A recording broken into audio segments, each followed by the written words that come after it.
Halo, selamat pagi, selamat siang, selamat malam, Bu Hilary dan teman-teman.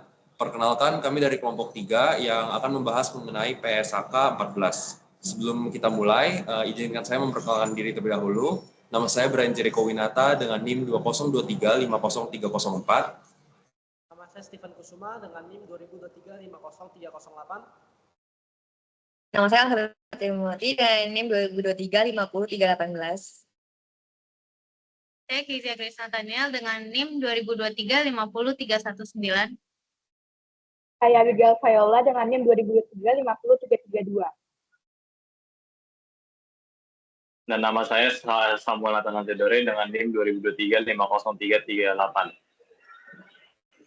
Seperti yang sudah disinggung sebelumnya, pada hari ini kami ingin membahas PSAK 14, yaitu PSAK mengenai persediaan. Nah, kira-kira kenapa sih PSAK 14 ini ditulis? Tujuannya apa? Hal ini tertulis di dalam paragraf yang pertama, yaitu tujuan pernyataan ini adalah untuk mengatur perlakuan akuntansi mengenai persediaan. Jadi, aturan yang dibuat di dalam PSAK ini akan mengatur mengenai bagaimana sih caranya untuk menghitung barang yang disimpan atau yang kita kenal dengan istilah persediaan. Nah, kira-kira barang apa aja ya yang masuk ke dalam kategori persediaan?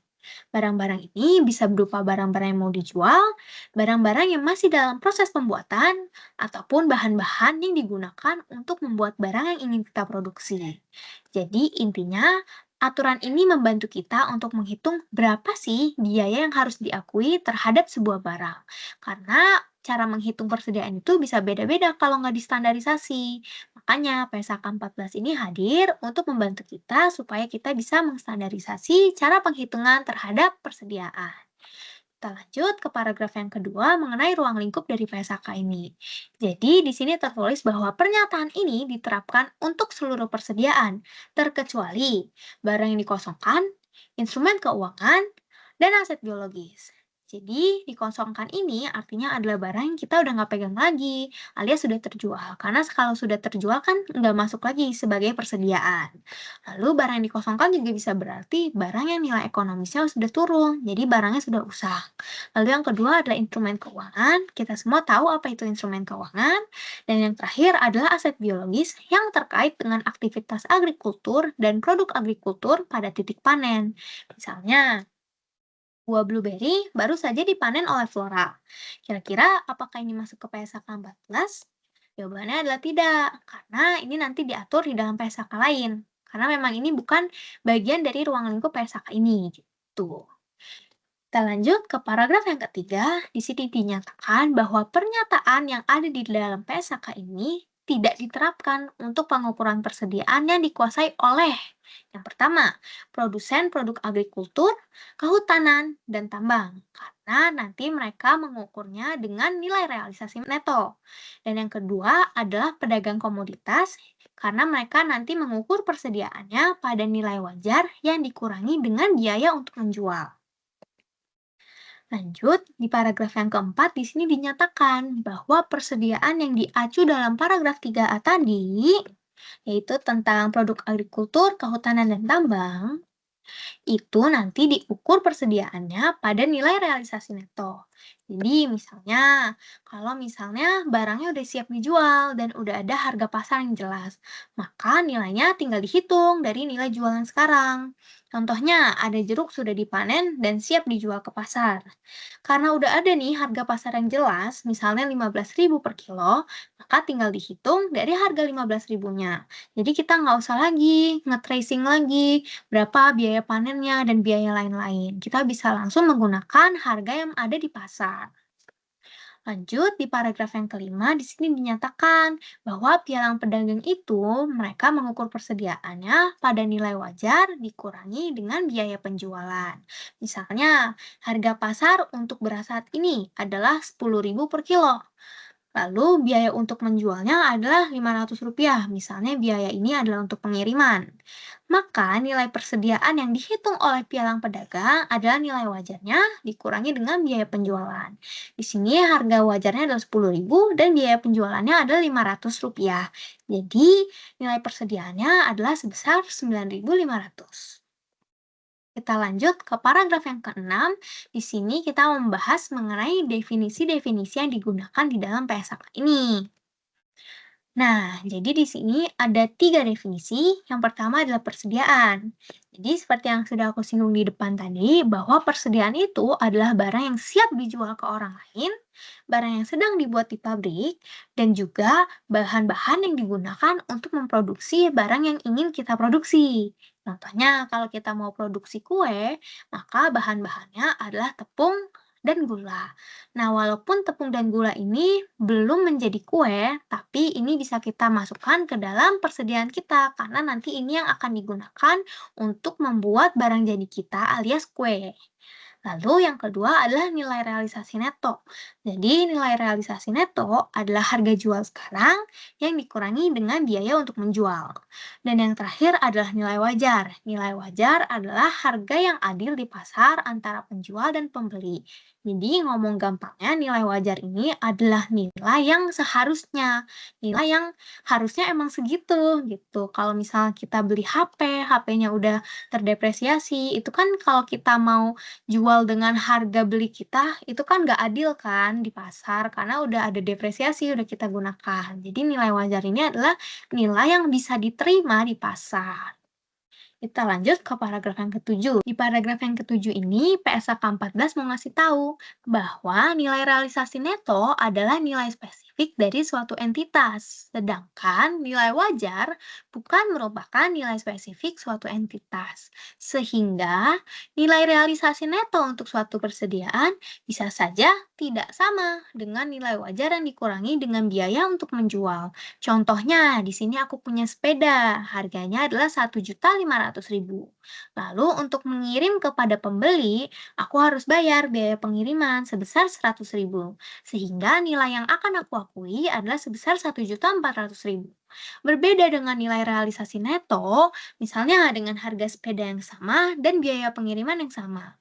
Tapi karena nilai realisasi neto ini adalah nilai spesifik dari suatu entitas, maka aku masukin lagi biaya-biaya lainnya seperti biaya perbaikan dan biaya penyimpanan. Sehingga di sini bisa dilihat jumlahnya. Jumlahnya itu berbeda antara nilai wajar yang dikurangi biaya untuk menjual dengan nilai realisasi neto. Sehingga di sini kita bisa menarik kesimpulan bahwa nilai wajar yang dikurangi dengan biaya untuk menjual hanya memperhitungkan biaya langsung yang terkait dengan penjualan. Sedangkan kalau nilai realisasi neto itu memperhitungkan semua biaya yang perlu dikeluarkan untuk membuat barang siap dijual, termasuk dengan biaya-biaya seperti biaya perbaikan dan biaya penyimpanan. Berikutnya kita akan lanjut ke paragraf yang ke-8 yang akan dilanjutkan oleh teman saya. Nah, disebutkan bahwa persediaan meliputi barang yang dibeli dan dikuasai untuk dijual kembali. Nah, jika barang tersebut dibeli untuk digunakan untuk keperluan perusahaan, maka tidak bisa digolongkan sebagai persediaan. Namun, jika perusahaan tersebut adalah perusahaan properti dan membeli properti seperti tanah atau bangunan yang dibeli untuk dijual kembali, maka properti tersebut dapat digolongkan sebagai persediaan. Kemudian persediaan juga meliputi barang jadi yang diproduksi atau barang dalam penyelesaian yang sedang diproduksi. Nah, dari yang kita tahu, biasa kita sebut sebagai WIP atau work in process atau barang yang setengah jadi, itu masih dapat digolongkan sebagai persediaan. Kemudian biaya yang terjadi untuk memenuhi kontrak dengan pelanggan yang tidak menimbulkan persediaan diatur dalam PSAK 72 pendapatan dari kontrak dengan pelanggan. Nah, sekarang kita masuk ke pengukuran persediaan yang diatur oleh paragraf 9 dan paragraf 10. Disebutkan bahwa persediaan diukur pada mana yang lebih rendah antara biaya perolehan dan nilai realisasi neto atau NRV. Nah, NRV ini akan dibahas dalam beberapa slide selanjutnya. Jika nilai realisasi neto sebuah persediaan lebih tinggi dari biaya perolehan, maka kita akan menggunakan biaya perolehan sebagai acuan biaya persediaan. Dan begitu pula sebaliknya. Kemudian paragraf 10 menyebutkan bahwa biaya persediaan terdiri dari seluruh biaya pembelian, biaya konversi, dan biaya lain yang timbul sampai persediaan berada dalam kondisi dan lokasi saat ini. Nah, untuk paragraf 10 ini berlaku untuk perusahaan manufaktur yang memproduksi barang yang dijual sendiri. Kemudian biaya pembelian diatur oleh paragraf 11.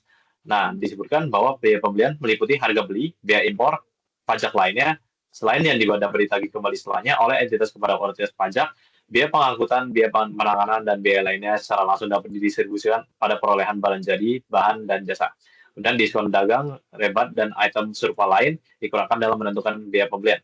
Untuk lebih detailnya, kita akan masuk ke contohnya.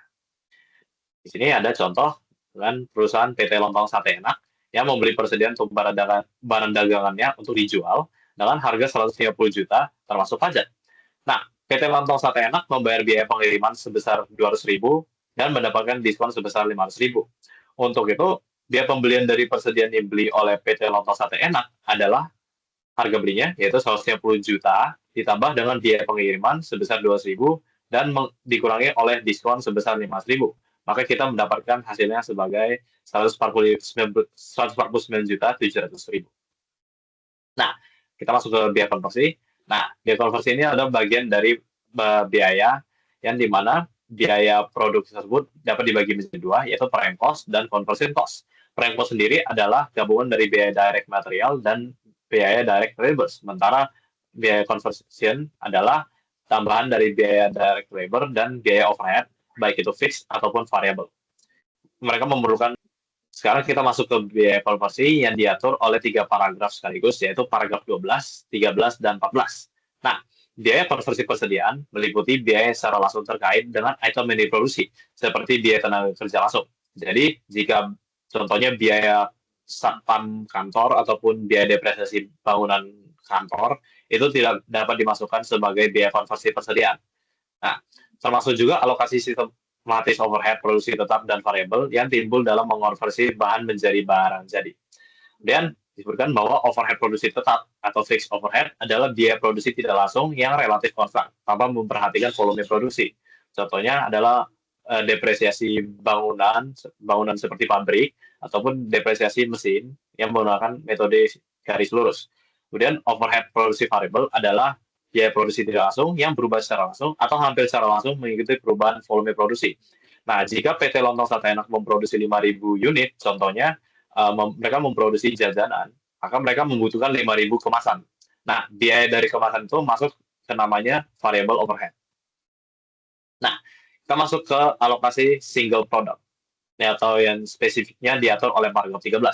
Yang dimana disebutkan bahwa pengalokasian overhead produksi tetap ke biaya konversi didasarkan pada kapasitas normal fasilitas produksi. Kapasitas normal adalah produksi rata-rata yang diharapkan akan tercapai selama suatu periode atau musim dalam keadaan normal, dengan memperhitungkan hilangnya kapasitas selama pemeliharaan terencana.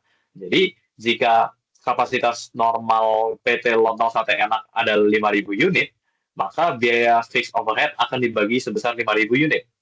Nah, level produksi aktual dapat digunakan jika mendekati kapasitas normal.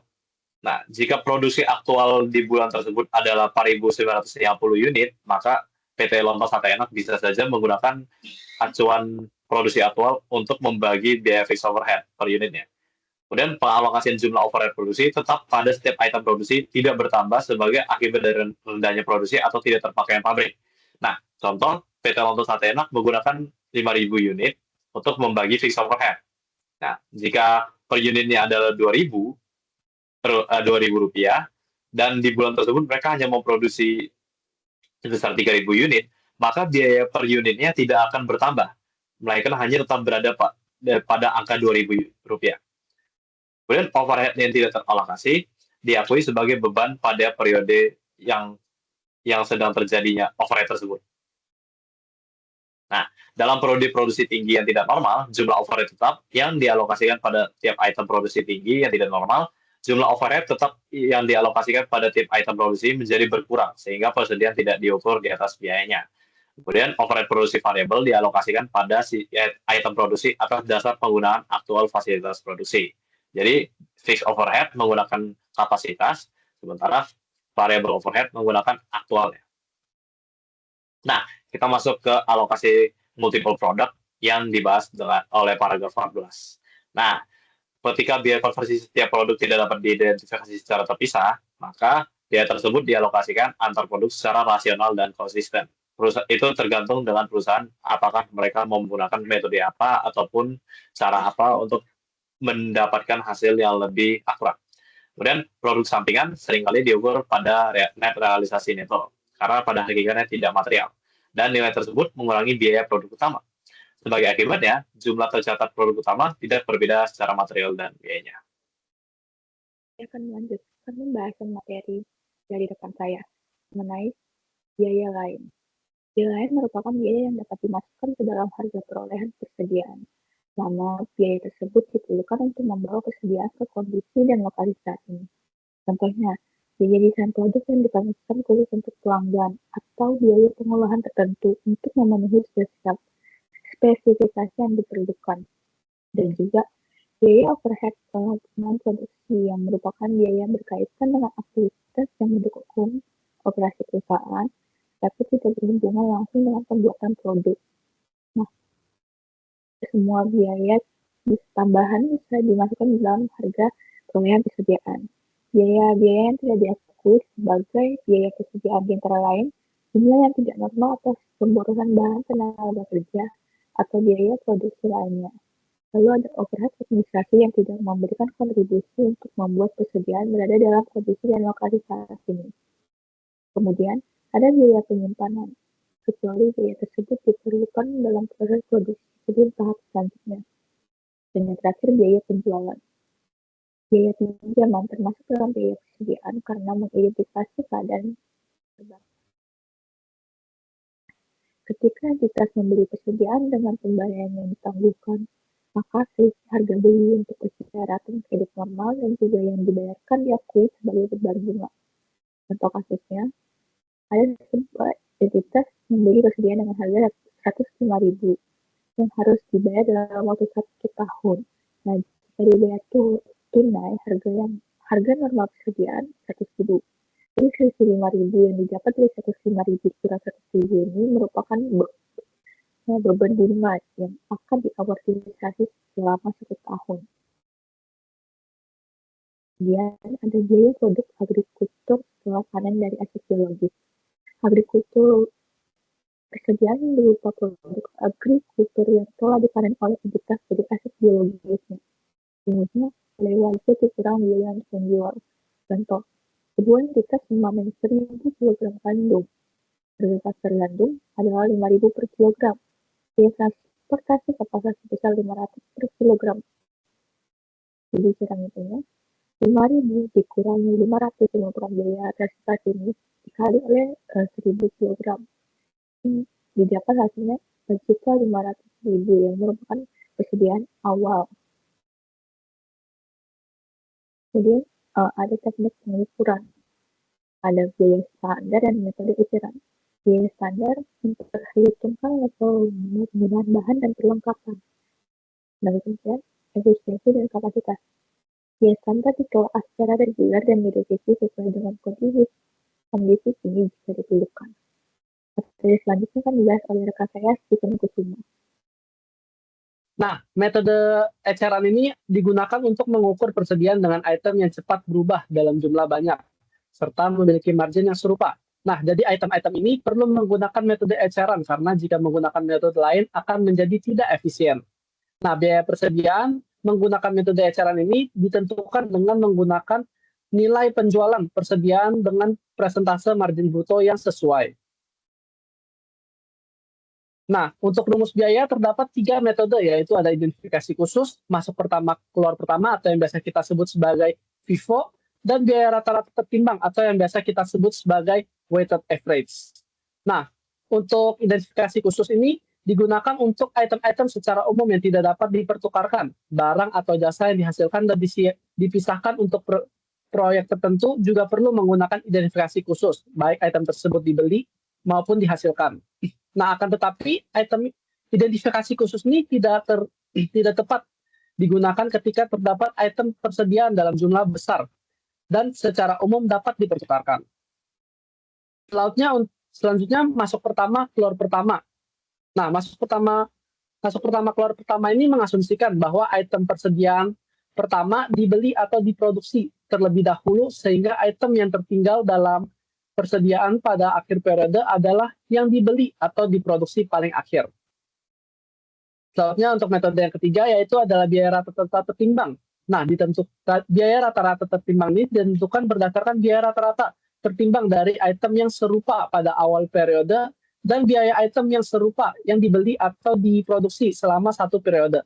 Nah, perhitungan rata-rata dapat dilakukan secara berkala atau pada setiap penerimaan kiriman. Selanjutnya, nilai rasio neto. Nah, nilai rasio neto konsisten adalah praktik penurunan nilai tersedia di bawah biaya perolehan dengan pandangan bahwa aset seharusnya tidak dicatat melebihi jumlah yang diharapkan dapat direalisasikan. Selanjutnya akan dijelaskan oleh teman saya. Baik, saya akan melanjutkan presentasi dari teman saya sebelumnya mengenai materi nilai realisasi neto.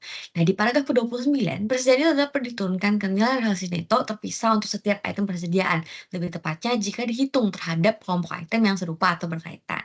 Nah, paragraf 29 ini mewajibkan pengungkapan persediaan yang dinilai menggunakan NRV berdasarkan klasifikasi seperti bahan baku, barang dalam proses, dan juga barang jadi atau barang dagangan.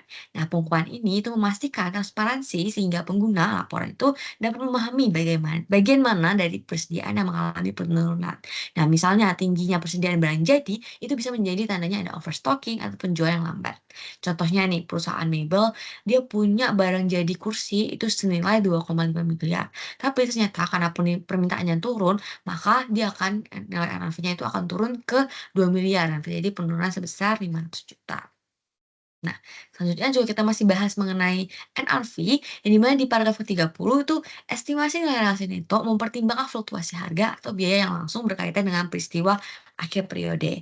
Nah, penilaian ini itu didasarkan pada bukti terbaik yang tersedia saat perhitungan dilakukan, seperti tren pasar, permintaan, atau biaya tambahan yang perlu dikeluarkan untuk menjual barang tersebut. Nah, estimasi ini juga mempertimbangkan peristiwa setelah akhir periode, misalnya perubahan harga atau biaya, yang jika peristiwa ini tuh mencerminkan kondisi yang sudah terjadi di akhir periode. Nah, dan kata lain, perubahan yang terjadi setelah periode berakhir hanya diperhitungkan jika ada bukti bahwa hal tersebut sudah mulai terjadi sebelum periode berakhir.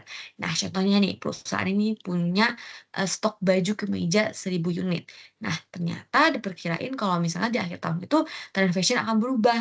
Yang awalnya harganya 100.000 per kemeja, perusahaan ini bakal turunin harganya sampai ke 80.000 per kemejanya. Terus dia juga bakal ada biaya nih untuk menyimpan kemejanya sekitar 10.000 per unitnya gitu.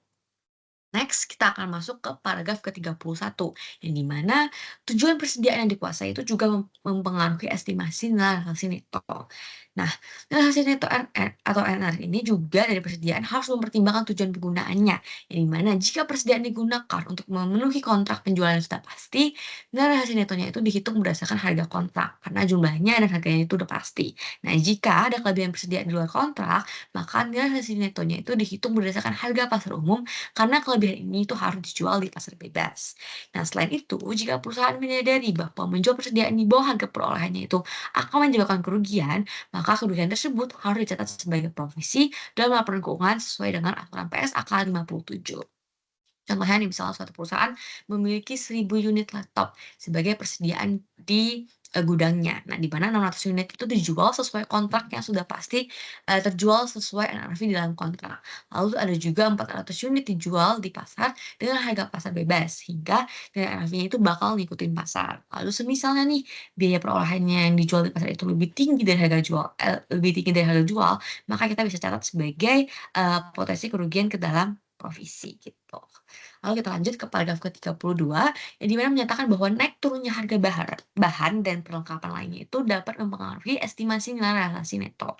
Nah, jika produk jadi itu masih bisa dijual di atas biaya produksinya, maka bahan baku tetap dihitung berdasarkan harga perolehannya. Tidak ada penurunan nilai karena produknya itu masih tetap menghasilkan keuntungan. Nah, jika harga jual produk ini dijualnya itu lebih rendah daripada biaya produksinya, maka perusahaan harus menilai ulang bahan baku.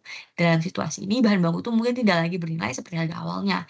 Oleh karena itu, nilainya ini diturunkan ke nilai realisasi neto, yaitu jumlah bersih yang dapat diperoleh jika bahan tersebut dijual atau diganti. Nah, ketika sulit menentukan nilai hasil neto, biasanya itu biaya penggantian bahan baku atau harga bahan baku jika dibeli kembali di pasar saat ini itu sering menjadi cara terbaik untuk menentukan nilai hasil neto bahan tersebut. Nah, contohnya, jika meja yang kita produksi itu dapat dijual dengan harga 1.500.000. Nah, lebih tinggi nih dari biaya produksi kita 1.300.000. Maka kita tidak perlu menurunkan nilai bahan bakunya. Namun, jika harga pasar meja tersebut turun menjadi 1.200.000 yang dimana lebih rendah nih dibanding biaya produksi kita, maka perusahaan itu harus mempertimbangkan apakah bahan bakunya itu perlu diturunkan nilainya.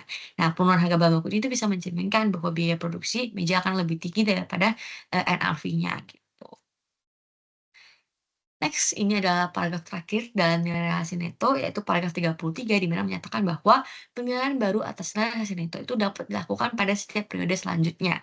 Nah, jika penurunan nilai persediaan ini dipulihkan atau reversal, perusahaan itu harus mengungkapkan jumlah pemulihan serta alasannya.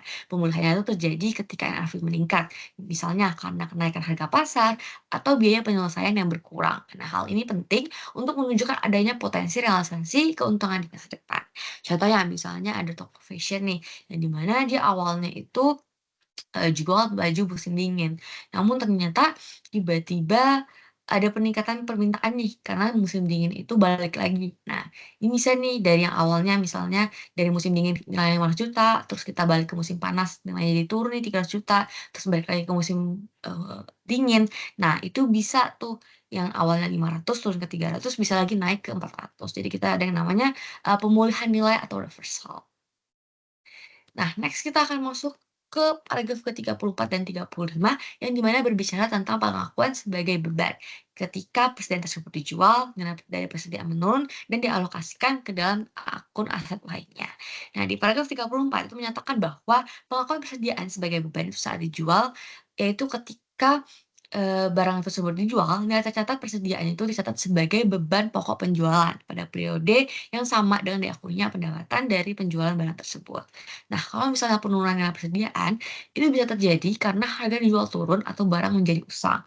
Nah, kerugian ini, bakal dicatat sebagai beban, pada periode di mana penurunan tersebut terjadi. Lalu untuk pembalikan penurunan nilai, itu jika di masa mendatang nilai persediaan kembali naik, misalnya karena harga pasar meningkat, maka pembalikan atas penurunan nilai tersebut juga diakui. Namun pembalikan ini hanya sebesar peningkatan nilai realisasi neto dan juga dicatat sebagai pengurangan beban pada periode saat pembalikan terjadi. Yang terakhir itu ada paragraf 35, di mana pasti ada situasi di mana persediaan ini tidak langsung digunakan untuk dijual, melainkan dialokasikan ke aset lain. Misalnya nih, digunakan sebagai bagian dari pembangunan aset tetap seperti bangunan, mesin, ataupun fasilitas produksi. Nah, dalam kasus ini, nilai persediaan ini menjadi bagian dari biaya perolahan aset tetap tersebut. Jika persediaan dialokasikan ke aset tetap, biayanya ini tidak langsung diakui sebagai beban saat persediaan digunakan. Sebaliknya, biaya tersebut tidak akan dibebankan secara bertahap melalui penyusutan selama masa manfaat aset tersebut. Contohnya misalnya perusahaan, baja ini dia mau buat, pabrik baru di mana baja ini digunakan sebagai salah satu bahan utama dari konstruksinya. Maka biaya tersebut itu dicatat sebagai persediaan awalnya di gudang dan akan digunakan untuk membangun suatu pabrik dan juga dialokasikan sebagai biaya perolehan, pabrik tetap sebagai aset tetap gitu. Jadi nggak dicatat sebagai beban tapi dialokasikan sebagai pabrik. Selanjutnya akan dilanjutkan oleh teman saya. Teman-teman, sekarang saya akan melanjutkan tentang bagian pengungkapan. Jadi pengungkapan ini membahas tentang poin-poin penting apa saja sih yang harus dibahas dalam sebuah laporan keuangan. Biasanya itu dibahas karena ada aturannya ya tentang apa saja yang harus diungkapkan dan tentunya untuk meningkatkan transparansi terhadap para orang-orang yang melihat laporan keuangan. Oke? Jadi yang pertama itu adalah kebijakan akuntansi dalam pengukuran persediaan yang digunakan serta rumusnya. Nah, ini sebenarnya sudah dibahas oleh rekan-rekan saya di paragraf-paragraf sebelumnya, yaitu paragraf 21 dan paragraf 22 di PSAK 14. Nah, saya ulang secara ringkas saja ya. Jadi intinya dalam pengukuran biaya itu ada dua jenis. Pertama tuh ada biaya standar dan biaya eceran. Nah, biaya standar itu adalah biasa mereka itu menyusun rencana biaya sebelum membuat barangnya. Sedangkan kalau biaya eceran, itu dia menghitung biaya dari harga jual barang yang sudah jadi. Nah, biasanya menggunakan biaya standar itu adalah perusahaan, karena mereka biasanya sebelum produksi, mereka udah nuntun dulu nih, kita biaya untuk produksinya sekian, sekian, sekian. Tapi biasanya untuk biaya eceran, itu untuk para retailer, mereka yang menjual barang-barang dan mengambil profit berdasarkan margin yang tetap. Misalkan mereka mau ambil profit ya 30% ya, mereka selalu ambil 30%. Jadi dengan melalui lihat keuntungan yang ada, mereka bisa menentukan nih biayanya udah berapa. Oke? Selanjutnya ke poin kedua, ada tentang total jumlah tercatat persediaan dan jumlah tercatat menurut klasifikasinya. Oke, jadi dalam PSAK 14 paragraf 36 ini, mereka kan memberitahu bahwa dalam laporan keuangan kita harus mengungkapkan jumlah tercatat persediaan dan tentunya sama klasifikasinya. Oke, Jadi sebenarnya klasifikasinya itu ada kayak barang dagangan, bahan baku, barang dalam proses, barang jadi, ataupun persediaan barang persediaan barang yang digunakan untuk membantu proses produksi tersebut. Nah, tenang saja walaupun agak bingung, nanti akan dibahas lebih lanjut di paragraf berikutnya. Oke? Sekarang kita lanjut dulu ke poin ketiga, yaitu tentang jumlah tercatat persediaan yang dicatat pada nilai wajar dikurangi biaya untuk menjual. Mungkin terdengarnya agak ribet ya, tapi ini sebenarnya lagi ngomongin NRV doang, Net Realizable Value. Jadi, dalam perusahaan kalau menjual suatu barang, tentunya tentukan biaya. Jadi misalkan dia jual barang A, harganya 10.000. Tentunya untuk membuat barang tersebut terjual, ternyata kita harus kasih kayak ongkos kirim 2.000. Nah, jadi NRV-nya itu 10.000 dikurang 2.000, jadi 8.000. Jadi dalam menyampaikan nilai persediaan, tentunya harus dalam bentuk NRV, biar orang-orang tahu nih, kalau persediaannya misalkan kita lihat persediaannya, oh 100 juta, ternyata NRV-nya itu cuma 80 juta doang. Nah itu kayak kalau misalkan tidak diberitahu, kayak kesannya kayak menipu gitu. Jadi oleh karena itu harus berdasarkan NRV. Oke. Selanjutnya yaitu adalah poin keempat, yaitu jumlah persediaan yang diakui sebagai beban. Nah, jadi jumlah persediaan yang diakui sebagai beban selama periode adalah total biaya persediaan yang digunakan dalam periode tersebut. Maksudnya apa nih? Jadi kalau misalkan kita ada persediaan nih, tentunya pasti ada biaya-biaya yang terjadi dari persediaan tersebut. Nah, ini harus diberitahukan juga nih dalam laporan keuangan. Nah, ini nanti dibaginya ada kayak HPP, overhead yang tidak dialokasikan, biaya produksi abnormal, ataupun biaya-biaya lainnya. Tenang saja, ini nanti kita akan bahas di paragraf selanjutnya, yaitu paragraf 38 kalau nggak salah. Oke, untuk sekarang saya jelaskan secara ringkas dulu. Oke, selanjutnya adalah selanjutnya adalah jumlah penurunan persediaan yang diakui sebagai beban. Nah, jadi teman-teman, jadi persediaan yang kita miliki itu tidak selamanya nilai tetap gitu. Tentunya nilainya akan berubah. Tergantung apa? Tergantung dengan situasi yang ada. Misalkan tiba-tiba barangnya lagi udah tidak ngetren, harganya turun. Tentunya kita harus mencatat penurunan nilai ini. Mungkin teman-teman familiar dengan jurnalnya, itu impairment loss on impairment, ya kan? Nah, ini harus dicatat juga. Karena kalau tidak itu nggak boleh dicatat benar biaya awalnya. Tentunya karena biaya itu fluktuatif ya, bisa berubah. Oke, tergantung kondisi pasar. Biasanya itu kayak barangnya sudah tua, barangnya sudah rusak, ataupun udah ngetren lagi gitu. Oke. Selanjutnya ke poin ke-6, yaitu tentang jumlah dari pembalikan dari setiap penurunan nilai. Nah, biaya yang ini mengacu pada poin sebelumnya, yaitu biaya yang menurun tadi. Ketika udah naik nih, tentunya harus kita catat lagi, karena nilainya udah gak segitu gitu. Tapi tentunya ada aturannya. Nah, biasanya itu di dalam akuntansi dicatat dengan recovery of impairment. Oke. Jadi misalkan tadi udah impairment loss 10 juta. Besok-besoknya harganya naik lagi nih di atas 10 juta. Nah, kita harus mencatat impairment loss tadi itu kita balik lagi jadi dalam jurnal recovery of impairment. Tapi dalam catatannya tentunya kita tidak boleh recovery-nya itu tidak boleh melebihi dari loss yang tadi. Misalkan loss-nya tadi 10 juta. Nah, recovery-nya itu maksimal 10 juta doang, nggak bisa 15 gitu. Oke.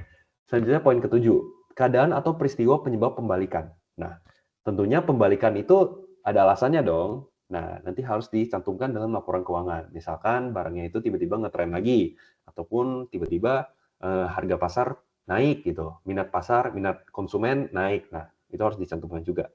Oke. Yang terakhir ada poin ke-8, yaitu tentang jumlah persediaan yang diperuntukkan sebagai jaminan utang. Nah, terkadang perusahaan dalam membentukkan jaminan itu, dalam membutuhkan utang itu, mereka harus memberikan kolateral atau jaminan. Nah, biasa perusahaan itu menjaminkan persediaan mereka. Bisa saja menjaminkan persediaan mereka. Misalkan mereka butuh meminjam 500 juta. Oke, saya jaminkan ya persediaan saya segini banyak. Oke. Nah, biasanya dijaminkan itu tidak boleh bebas digunakan. Itu udah dijaminkan. Jadi perusahaan tidak bisa menjual dari persediaan tersebut. Nah, ini harus dicantumkan juga. Kenapa? Biar investor-investor atau yang membaca laporan keuangan tahu, oh, ini persediaannya gede nih, ada misalkan 1M. Oh, ternyata 50% dari 1M itu dijaminkan. Jadi 50%-nya itu jatuhnya tuh udah tidak bisa bebas digunakan oleh perusahaan. Nah, itu harus diberitahukan juga dalam laporan keuangan. Oke. Nah, jadi itulah 8 poin penting yang harus dicantumkan dalam pengungkapan dalam laporan keuangan. Yaitu ada kayak tadi kebijakan dalam pengukuran, jumlah persediaan sama klasifikasinya, ataupun NRV, terus ada beban dari persediaannya yang mana aja yang bisa diakuin, lalu jumlah penurunan, jadi lalu pembalikan dari penurunan tersebut, lalu alasan apa yang menyebabkan pembalikan, dan yang terakhir jumlah persediaan yang diperuntukkan sebagai jaminan utang. Oke, selanjutnya kita ke paragraf berikutnya, yaitu PSAK 14, paragraf 37 ya. Di sini kita tuh membahas lebih lanjut dan lebih rinci tentang yang poin kedua tadi kan. Nah, jadi presiden tadi itu ada klasifikasinya. Nah, klasifikasinya itu ada apa aja sih? Ada barang dagangan, perlengkapan produksi, bahan, lalu barang dalam proses, barang jadi. Nah, barang dagangan saya jelasin satu-satu ya. Jadi dari barang dagangan itu adalah barang yang dibeli oleh perusahaan nih, tapi untuk dijual kembali lagi. Jadi kalau mereka proses, mereka cuma beli dari supplier, lalu mereka jual lagi. Itu namanya barang dagangan. Oke? Atau bisa sebut merchandise inventory. Nah, selanjutnya ada perlengkapan produksi. Perlengkapan produksi ini biasa mengacu pada barang-barang yang digunakan nih. Dia bukan barang utama, tapi dia barang-barang yang digunakan untuk membuat suatu barang produksi itu jadi. Misalkan dalam memproduksi sebuah mesin, kita butuh oli, ataupun pelumas, ataupun spare part lainnya. Kalau bisa di barang utamanya, kita nggak kelihatan. Contohnya kayaknya kalau misalkan perusahaan bikin kursi kayu, tentunya ada namanya paku dong, ataupun amplas. Nah, itu biasanya namanya perlengkapan produksi. Selanjutnya ada bahan. Bahan itu mungkin lebih kenal, lebih familiar sebutnya direct material ya. Bahan itu adalah barang yang digunakan untuk membuat produk itu, biasanya membuat bahan utama. Oke, biasanya mengacu pada bahan utama. Misalkan kalau kursi kayu tadi, tentunya bahan utamanya adalah kayu. Oke. Selanjutnya adalah barang dalam proses, atau biasa sebut dengan WIP, work in process, yaitu barang yang setengah jadi. Misalkan kita pakai contoh lain. Misalkan perusahaan pembuat mobil, oke? Tentunya mereka butuh bikin mobil dari barang bahan dasarnya, lalu kemudian menjadi kerangka mobil, baru ditambahin spare part-nya, baru jadi barang jadi yang bisa dijual, yaitu mobil. Nah, kerangka mobil tadi yang udah setengah jalan nih, itu namanya barang dalam proses, atau work in process. Selanjutnya ada barang jadi. Barang jadi itu bisa finished goods namanya ya. Jadi barang jadi itu yang kalau misalkan pakai contoh perusahaan mobil tadi, nah kerangka mobil itu udah diproduksi menjadi sebuah mobil yang udah siap digunakan dan siap dijual. Itu namanya barang jadi. Oke. Selanjutnya ke paragraf 38. Nah, ini membahas lebih lanjut tentang poin nomor 4 yang ada di paragraf 36 tadi. Yaitu yang ini nih. Jumlah persediaan yang diakui sebagai beban. Oke. Jadi dalam jumlah persediaan yang diakui sebagai beban selama periode tersebut adalah total biaya yang digunakan dan digunakan atau dijual dalam satu periode. Misalkan mereka punya persediaan nih 100 juta. Oke, barang persediaan yang nilainya itu 100 juta. Tentunya nggak selamanya 100 juta. Bisa aja ada harga pokok penjualannya, ada overhead yang tidak dialokasikan, ada biaya produksi tidak normal, ataupun biaya lain-lainnya. Oke, saya jelaskan yang salah satu. Jadi HPP itu atau harga pokok penjualan itu biasanya adalah cost. Jadi kalau misalkan sebuah toko dia jual 1000 unit barang nih dengan HPP 50.000 per unit. Nah, HPP-nya itu adalah 50.000 kali 1000 unit tadi. Itu jadi total cost-nya dia. Oke, harga produk, harga pokok penjualannya. Oke. Jadi selanjutnya ada overhead yang tidak dialokasikan. Apa sih itu overhead yang tidak dialokasikan? Nah, jadi itu adalah biaya tetap yang tidak dapat dibebankan ke persediaan karena kapasitas produksi yang tidak optimal. Misalkan suatu perusahaan itu biasanya perusahaan sepatu, manufaktur sepatu. Misalkan dia biasanya itu dia produksi per bulan itu misalkan 10.000 pasang sepatu. Tapi suatu saat karena ada kendala, dia cuma bisa produksi 8.000 pasang sepatu. Tapi kan listrik yang digunakan itu tetap sama. Misalnya untuk lampu penerangan, itu kan tetap digunakannya sama walaupun mereka ke produksi. Nah, biasanya ini makanya disebut dengan overhead yang tidak dialokasikan karena perusahaan itu dia memproduksi di bawah kapasitasnya. Oke? Selanjutnya biaya produksi tidak normal ataupun biasa kita sebut dengan abnormal cost. Jadi biaya tambahan yang muncul karena misalkan pemborosan bahan ataupun kelalaian karyawan ataupun kerusakan produksi. Itu namanya biaya produksi tidak normal. Sebenarnya biaya lain-lainnya. Nah, biaya lainnya itu mengacu pada biaya-biaya yang dibutuhkan untuk membantu penjualan persediaan tersebut. Misalkan biaya distribusi, biaya pemasaran. Nah, ini dari 4 poin ini adalah biaya persediaan yang dicatat sebagai beban. Jadi gas sebetulnya dari nilai persediaan itu adalah nilai persediaannya. Adapun beban dari persediaan tersebut. Oke. Selanjutnya kita akan membahas tentang klasifikasi beban berdasarkan sifat. Oke. Sebelum itu di dalam akuntansi ini ada 2 jenis ya. Pertama klasifikasi beban berdasarkan sifat, satu lagi klasifikasi beban berdasarkan fungsinya. Nah, bedanya apa sih? Kalau berdasarkan sifat, mereka tuh fokus pada asal-usul beban tersebut. Contohnya beban bahan baku dan beban habis pakai, beban untuk biaya tenaga kerja, biaya lainnya, dan jumlah perubahan neto persediaan. Kalau misalkan klasifikasinya berdasarkan fungsi, itu mereka nentuin bebannya itu berdasarkan departemennya.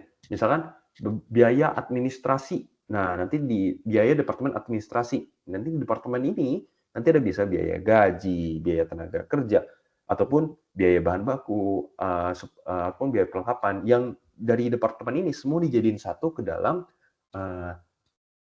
biaya departemen administrasi tadi. Nah, tapi ada juga yang namanya klasifikasi beban berdasarkan sifat. Itu dibagi menjadi kayak ada beban bahan baku dan bahan habis pakai. Itu biasanya kayak DM-nya ya, ataupun perlengkapan yang membantu untuk memproduksi. Maksudnya beban untuk biaya tenaga kerja, ya, direct labor ya. Biasanya mereka dari banyak departemen nih, departemen A, departemen B, departemen A, B, C, mereka gabungin jadi satu yang dalam beban untuk biaya tenaga kerja. Jadi udah tidak berdasarkan departemen lagi, tapi berdasarkan asal-usulnya. Jadi semua digabung jadi satu dalam beban tenaga kerja ini. Lalu ada biaya lainnya. Biaya lainnya itu kayak utilities expense, ataupun kayak mungkin biaya pengiriman, biaya distribusi itu juga bisa disebut sebagai biaya lainnya, ataupun biaya penyusutan. Nah, itu juga bisa disebut sebagai biaya lainnya. Yaitu selanjutnya ada jumlah perubahan neto persediaan. Nah, ini apa sih jumlah perubahan neto persediaan? Jadi tentunya dalam suatu perusahaan itu tentunya ada mencatat apa? Beginning inventory dan ending inventory. Jika persediaan barang baku berkurang, artinya lebih banyak barang yang digunakan sehingga meningkatkan beban. Misalkan nih, beginning-nya ada 100 unit, ending-nya ternyata ada 50 doang. Dia ada produksi 5.000. Nah, tentunya dari sini kita bisa tahu, persediaan barang bakunya berkurang, artinya lebih banyak bahan yang digunakan sehingga tentunya expense-nya akan naik. Dan sama aja kayak kebalikannya. Kalau misalkan biaya bahan baku bertambah dari yang tadi misalkan beginning inventory-nya ada 100, ending-nya menjadi ada 150, artinya lebih sedikit bahan yang digunakan, sehingga tentunya bebannya itu akan turun. Nah, itu adalah penjelasan mengenai jumlah perubahan neto persediaan. Nah, itu adalah klasifikasi beban berdasarkan sifat. Ini dibahas di PSAK 14, paragraf 39. Oke, jadi itu aja penjelasan dari kelompok 3 kami tentang PSAK 14 yang membahas mengenai inventory. Kami harap dengan presentasi ini dan video ini, teman-teman jadi bisa lebih mengerti tentang PSAK 14 dan bagaimana sih PSAK 14 ini membahas mengenai inventory. Oke, sebelum ditutup, kami juga ingin meminta maaf apabila ada kesalahan kata. Semoga teman-teman bisa lebih paham dan lebih mengerti. Sekian, terima kasih.